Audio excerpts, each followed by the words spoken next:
गीत नहीं मरत। अन्हार पटरी बदलैत अछि, हमरा सब सुतल रहै छी। हमरा सभक मन में कोन चिट्ठी रहैया जे सोझा में मुस्कियाइत हमरा लोकनिक उपलक्ष्य माने हमरा सभक मित्र मिझा कऽ उदास भऽ जाइया। हमरा सब ओहि चिट्ठी में हेरायल रहै छी। अन्हार पटरी बदलैत अछि।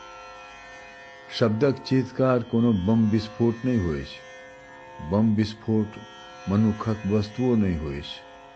शब्द सँ घबराइए का अन्हार आरो गाढ़ होबऽ लगैत अछि। एहि चेष्टा में पटरी बदलि लैत अछि। तें शब्द के चिकरि कऽ नहीं, बाजि कऽ देखू, सुनू, कहू, सुनू आ गाओ। लगातार एतेक नहीं सुतैत जाओ जे अहाँक आरंभिक राति अहाँक मोन में संगमरमरक स्मारक बनि जाए, अहाँक गर्दनिक कारी फूल माला बनि जाए।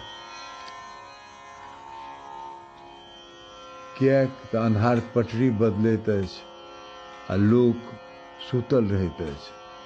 सुतनाइ आवश्यक होइत छै, मुदा अपने घरे में। खूंखार जंगल में जागबे होइत अछि काज आ प्रेम सेहो।